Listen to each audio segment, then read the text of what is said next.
한국에 있는 내가 미국으로 이민 간 친구와 실시간으로 소통할 수 있는 이유는 전자기력 때문이다. 전자기력은 전화를 띤 입자들 사이의 힘이다.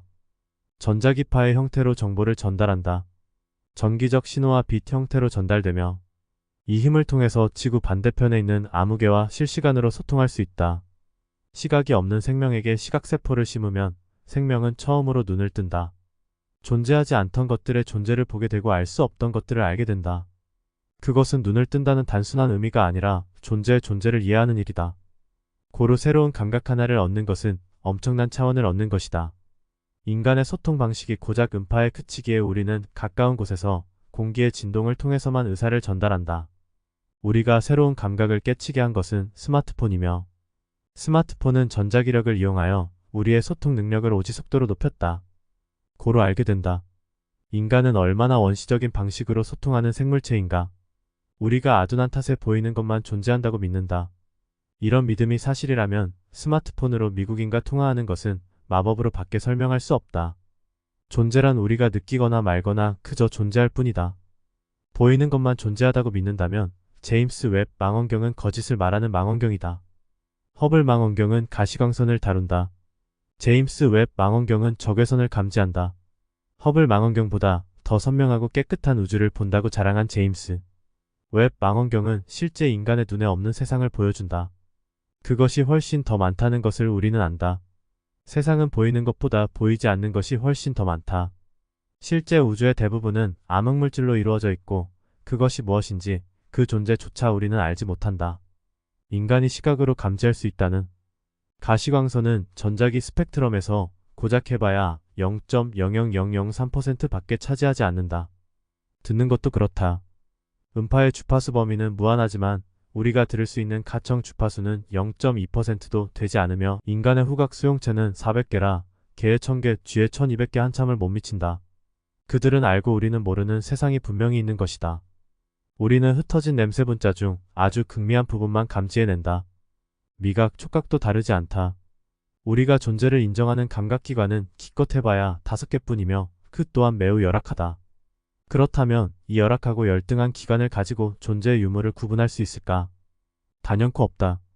고로 우리는 세상의 0.00001%도 인지하지 못하고 산다. 또한 그렇게 인지한 감각도 진짜인지 알 수 없다. 감각기관으로 들어온 자극은 기껏 해봐야 전기 신호로 전환되어 정보만 전달하고 해석한다. 이 과정에서 오류가 발생하면 우리는 손에 발이 달려있다고 믿기도 하고 눈이 없는 사람을 보기도 한다. 이는 실제 정신문제로 일어나는 일이다. 우리의 감각이라 함은 대체로 파동과 입자가 플러스와 마이너스 밀어내고 이끌리는 역학관계로 만들어진다. 얼마나 불완전하고 신뢰할 수 없는가. 존재라고 믿는 시간 또한 존재하지 않는다. 과거와 미래 또한 기억과 망상이 만들어낸 무존재이다. 어떤 이는 강력하게 믿고 있는 사실이 거짓이라는 진단을 받고 약을 먹는다. 어떤 이는 노화된 뇌가 만들어낸 망각으로 과거와 현재를 잊어버린다.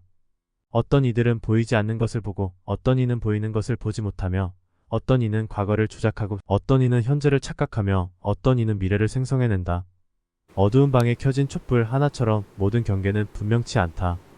그라데이션이는 있음과 없음의 경계에서 어떤 이만 유독 그 능력이 부족하거나 타고났다고 할 수 없다. 모두는 정도의 차이에 따라 아주 미세하게 있거나 없어져 간다. 우리는 얼마나 완전한가? 전체 100명이 있다고 치면 7쯤은 우울증을 앓고 있다. 양극성 장애는 1명 내지 2명이며 조현병 환자 1명, 불안장애 20명, 강박장애 1명, 주의력 결핍 과잉 행동장애 5명, 자폐 스펙트럼 장애 1명, 시기장애 2명, 경계성 지능장애 10명, 사이코패스 1명, 소시오패스 1명, 지적장애 2명이다. 그 비율은 중복될 수 있으나 중복되지 않는다고 가정하면 최대 100명 중 70명은 정신적으로 완전하다고 볼 수 없으며 현실적으로 중복을 고려해도 전체 인구의 340%는 어떤 형태로든 정신장애를 가지고 있다. 공자는 말했다. 하늘에 죄를 지으면 빌 곳이 없다. 종교가 있던 없던, 신을 믿던 말던, 기도를 하는 이유는 이미 우리가 불완전한 존재임을 알고 있기 때문이다. 원시 인류에게 전자기력을 설명하며 지구 반대편에 있는 사람과 소통하는 방법을 알려주는 것이 불가능하듯 우리는 알고 있는 아주 극적으로 미세한 정보를 가지고 세상을 판단한다. 스스로 세운 계획이 이루어지리라 빌고 열심히 하면 달성하리라 믿으며 간절하면 만나게 된다고 생각한다. 얼마나 웃긴 일인가. 하루살이가 최선을 다한다고 달까지 날아갈 수 있나? 우리에게 필요한 것은 어쩌면 불완전함을 인정하고 모르는 힘에 기대보는 것일지도 모른다.